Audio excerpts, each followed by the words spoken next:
This is Progman Rob for PowerOfMetal.dk. Here's my conversation with Daniel Gildenlöw of Pain of Salvation. Thank you for calling. Appreciate it. My pleasure. So I wanted to ask you, how are you feeling? You've had a hell of a year. Yeah, it's been a bizarre year for sure. And I can still, sometimes today, I can sort of get struck by that, sort of understanding of what we've been going through.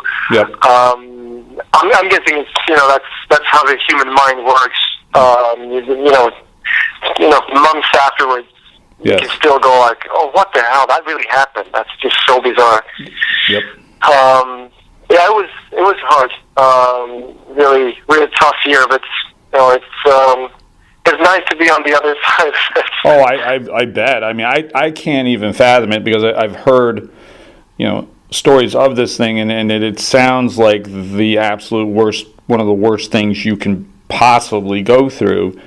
And when I read you had it, I was like, oh my God, this is horrible. It's so ironic because one of Johanna's sisters, she started working at the hospital like 1 year before that or something, mm-hmm. and I remember her coming home, and we were like having coffee, and she said that what she'd been seeing from being at the hospital, her biggest fear was getting necrotizing fasciitis. That was like, among all the other stuff, like with cancer and like sure. people dying, that was the one thing she mentioned. Wow. And just a few months later, I'm like, you've got to be kidding me. That's unbelievable. Now, do you know how you contracted that? Well, the thing is, it's basically a lot about bad luck. Of course, having 3 kids that are constantly, mm-hmm. coming home from kindergarten and school, having colds, you're surrounded by the bacteria. Yep. Because it's just the bacterium itself is just very, very common streptococcus bacteria. But normally they can't survive. They can get inside the body through like small wounds or whatever, punctures to the skin. But mm-hmm. normally they don't survive in the human body. But if you happen to, if it happens to be an aggressive strand of the bacteria, mm-hmm. And they manage somehow to survive, they start basically just devouring the tissue from inside. Wow. And it's a pretty serious and then pretty urgent thing because it's really fast and it's not that easy to diagnose. Right. Because it doesn't really show on. You don't get a lot of fever, and there's basically a lot of things that you'd normally notice right. with the body. Normal symptoms are just not really there. You can't rely on them being there anyway. It could be any number. I'm just very glad. Yeah, exactly. They were just like trying to just, in the beginning they before they knew, because the only way of knowing is basically to open you up. Sure. And even then you have to test and then make sure that it's that one bacteria. It takes longer than it, mm-hmm. you have to start treating before you know what it is. Right. It's a little bit like House MD, I guess. Oh, jeez. But, so they just shot me full of different broad spectrum antibiotics and try to sort of like, stop it. Mm-hmm. But it just didn't take. So, in the end, because the pain was just like the most unbelievable thing I've ever felt. Wow. And in the middle of the night, there was this female surgeon came in and she was looking at my values and they were just keeping, they were still diving. Yep. And I remember because at that point I was like deep inside my mind, just like trying to stand the pain basically. Sure. And I just remember her saying like, okay, we can't have it like this. We need to open you up. And I thought, okay, tomorrow, first thing. Right. So I'm like, all right. So when? Like, well, now we have a table just standing there. You have to go now. Wow. Okay. Will you put me to sleep first? Uh-huh. She was like, yes, of course I will. All right. That was like Wow. all I needed to know at that point. Yeah. Wow. You do whatever you want. Just take me out for a while. Just getting a break from this. Wow. It was brutal. But you came out of it, which is amazing. And yeah, and I'm kind of stubborn. So. Well, that's a good trait, as it turns out. I mean, the power of being stubborn and the power of the will to survive, really. Yeah. So I remember, because they told me that, I was trying all the time to get some sort of estimation on when I could be back. right. And after we sort of knew that, okay, this is not, I was not in any danger anymore. It was just a matter of, healing. But it needs to heal from the inside up. Otherwise, you risk contracting it again. So Sure. You need to, and the hole was like all the way down to the spine. So I was constantly trying to sort of like get a hint on when I could possibly be back to normal strength. Mm-hmm. And I remember them saying, well, you can count that every week in the hospital bed means 2 or 3 weeks of healing, to get back. Oh, wow. And in the end, I was there for 4 months. And I know that mathematics is pretty, it's not very comforting. No. But I was really stubborn. I remember being at home for a few weeks between 2 different surgeries. I was actually, like, when no one saw it, I was doing push-ups with my vacuum pump and wow. all of the stuff, the peripherals that I had connected to my body. I was sort of like in the kitchen. I did push-ups to try to get my strength back. Sure. But it was difficult. Wow. And now trying to go to a more positive thing. I mean, coming out of that, you had the falling home idea prior to all of this, I believe. Yeah. And obviously you have this horrible event in the middle of it all. I mean, the album had to take on a little bit of a different meaning after you come out of this, right?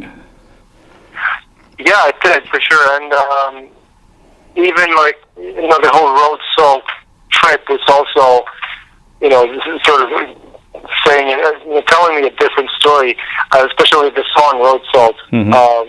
I was like, this is like almost scary.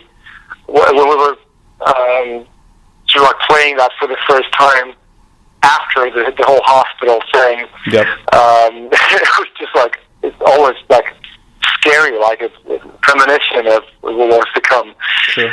But yeah, I mean, it was annoying in a way because the Falling Home album was practically entirely done. And the DVD that was sort of like supposed to come along with it was also, I think I was working for 2 days after I get, when I started being able to sit down and actually, sit by a computer for any sort of stretch of time.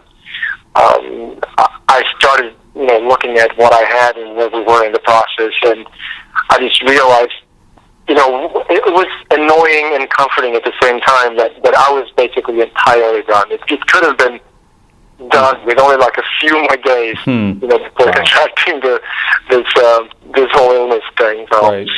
A bit ironic, but also nice at that point, not having to, have a lot of work left at that point.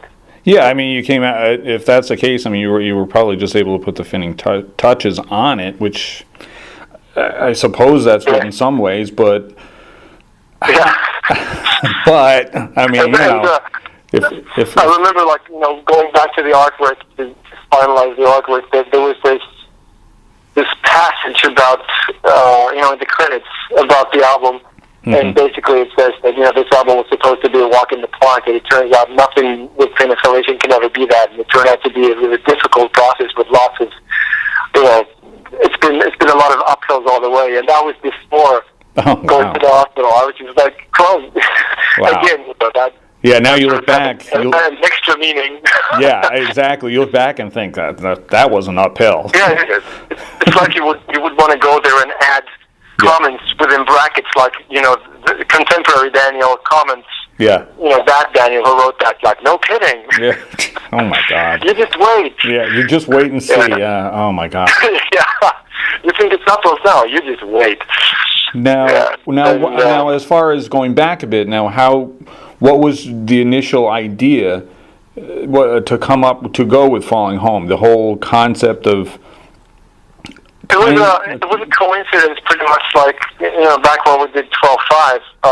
We had an offer from a German promoter that really wanted us to make an acoustic show, and being the kind of people we are, we were, jumping on the occasion, because that's jumping to the occasion. I don't know. Well, it was jumping, and there was an occasion involved anyway.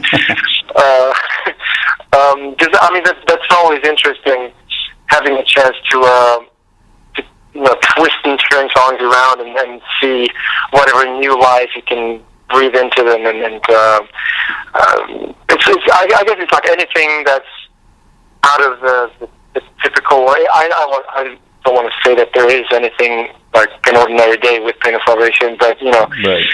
As far as Pain of Salvation goes, this is still something that is a different thing that turns up, and that's usually triggers us. So we were supposed to do that show, and once we had the show, we thought we should record that and make it like a little live album, something nice and easy, while we start focusing on a new album. But then the recording failed for some technical reason, which was a pretty, it was very annoying. But at that point, it was like the idea was born, and we had already started picturing the album in our heads. It was sort of real to us. So I guess we just needed to go through with that, and then to find another way of having that album become real. Yeah, no, it makes sense. So I mean, it comes across as more, and that's the thing. It's you have 12/5 over here, which is kind of more of the traditional. Even though the arrangements are still different because they're acoustic, it's not anything like Falling Home is a different beast altogether. That's like it's a reimagining of the songs. It's a whole different angle. Now, how did you choose what songs were going to be reimagined? I mean, what was that like? I think, it comes, very much out of just. I don't know if that's intuition or whatever you want to call that, but it was a very natural process. Whatever song just that pops up. Yeah. But I was saying a while back that having a back catalog and being asked to make an acoustic show or album it's pretty much like it's like you're running a zoo, where you have all these songs from the past being different kinds of animals in your zoo, in different kinds of habitats and environments, and then you have this new habitat, this new environment that you're supposed to fill up with animals from this zoo. So there's always going to be a few animals that are very natural choices, because they're just made for this environment or climate or whatever. And that would be songs like 1979 and To the Shoreline, because they were basically, you don't have to make basically any adaptation. They're just pretty much fit for that format from the start. And then there's a second category of animals, which are the predators, like linoleum, that you can put in any kind of environment, and they will adapt and they will prosper, and then possibly eat a few of the other animals. But that's how life goes. And then you have the third category. That's probably my favorite category, and that's when you, out of curiosity, restlessness, and maybe, I don't know. But you can't help taking a few of the animals that are the most unlikely to survive in this new environment, just because you want to see what happens. So you will pick those poor animals and then put them in there and just like, let's see what happens if they're surviving and how. Right. And that's where you'll find, this version of Stress, and you have Spitfall, right. Mother Mary, and the Holy Diver track, all of which are songs that are probably the least likely that you'd expect to find on an acoustic Pennsylvania album. Sure. Which is why they sort of why we had to make them. Yeah, that makes sense. Now, and now, which was my next question. Now, I have to just say it. What is up with that version of Holy Diver? It goes from like a jazz club to reggae to almost like a crooner thing. I mean, you talk about taking a chance. That takes balls to do what you did. Well, I guess it derives from two. There are two different reasons for that being on there. Maybe three, considering that Ronnie James died. That's probably, yet another reason for actually doing this.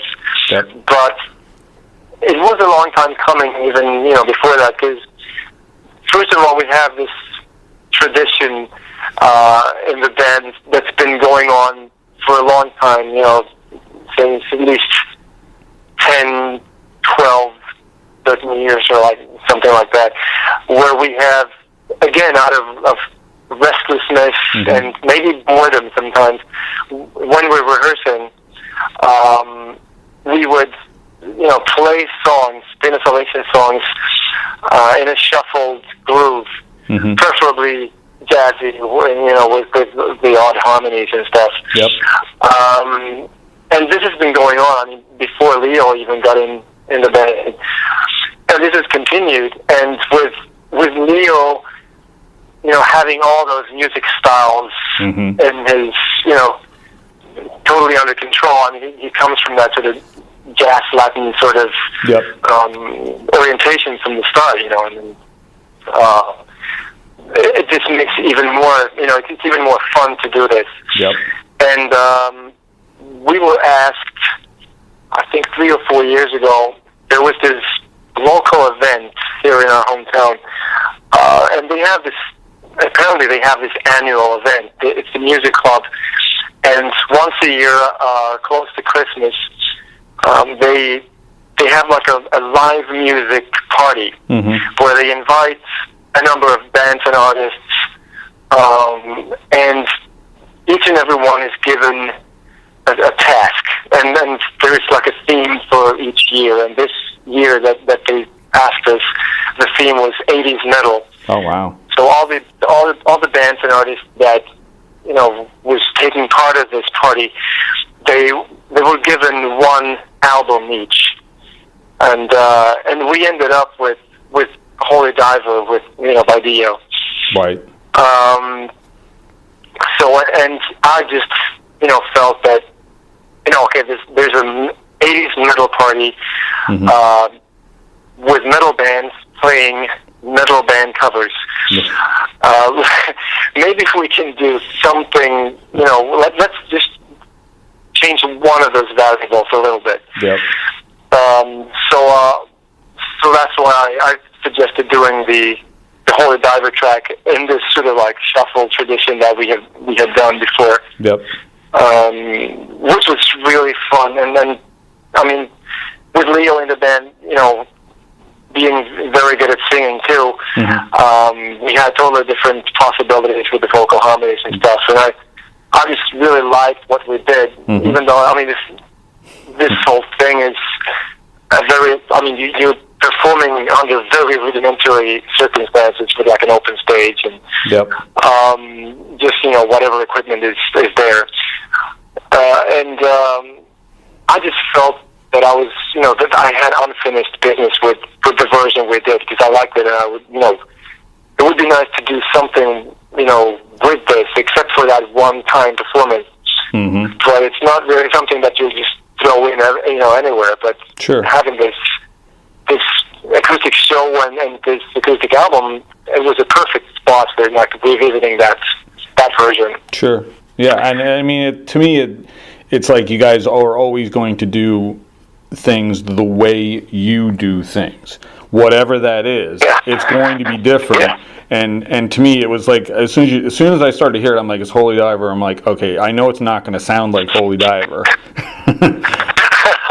I mean, if it did, I would have been disappointed. So I was glad of that. Yeah. Now, it's still one of my favorite tracks of the album. I love that still a lot, and I love getting a chance to to be singing with that vocal style, which is a style that I like, and I'm using it in my car a lot. Yeah. My kids have heard me sing like that many times, but it's not anything that would come naturally on a typical Prima Salvation album. So I'm just happy that the occasion finally arrived. That's good. And then you've got Lou Reed's Perfect Day, which I think sounds really amazing. Now, why a Lou Reed song? Again, a coincidence. I was asked by my wife's sister, another sister, to sing 2 songs at their wedding, and this was one of those songs. I'd never heard it before. I think I've had the feeling that everyone had heard this song, except for me. No, I hadn't either. To be perfectly honest, I knew of it, but I hadn't heard it. Yeah, so I'm with you. That's good. That's comforting. I'm not alone. Yes. And at first I thought this was a bit of an odd song for a wedding, but on the other hand, I think it's a perfect song for a wedding. Celebrating not the sugar coating, but celebrating all the struggle that is actually more has more to do with love. I think in many ways. Yep. Needing each other in a way. Sure. And I came to love the song really, really quickly, and I called Frederick up, and our former keyboard player, and I asked him if he would tag along and play some piano. So I played acoustic guitar, I arranged the tracks, making the ending a bit different, and in the end, that was sort of like, it was in my system, because I think this was probably very recently, when we started talking about this acoustic show, I had probably played this song very, very recently, so it just popped up in my head very naturally, and the arrangement was pretty much there already, so it was just adding some drums and some bass, and that was it. Well, I think it came out great. Really, really, one of my favorite tracks on it. Yeah, it's really too.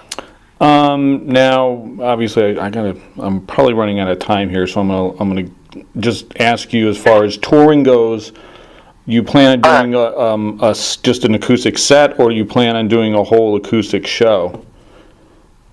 Well, no, the thing is, we sort of actually toured this album before it came out, in a way. Right.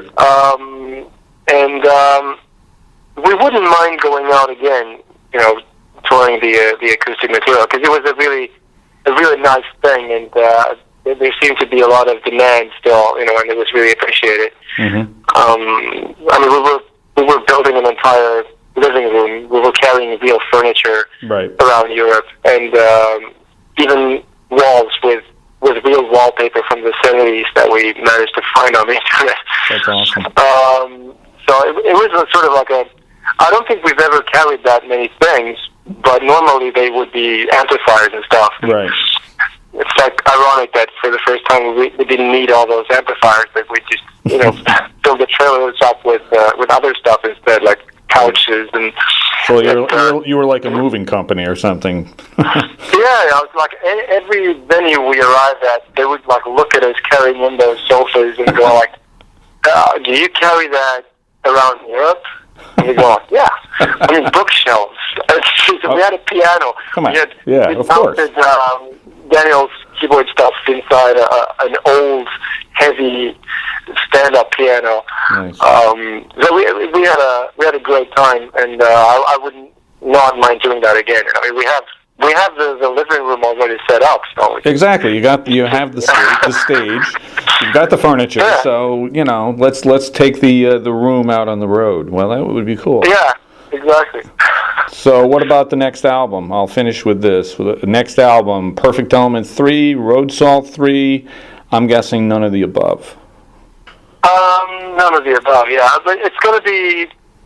I thought the material that I've been working on, surprisingly, I guess for me anyway, is it has shifted back and has been more heavy and I guess more in the vein of the Perfect Element and the Delaying era,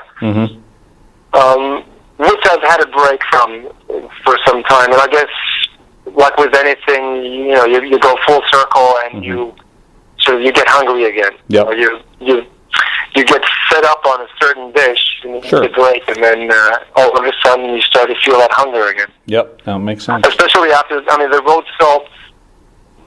Salt project, if you will, was initially supposed to be one album. In the end, it turned into two albums, and the Linoleum EP is sort of a pre-taste of the Road Salt thing, and then we have this, The Falling Home coming out.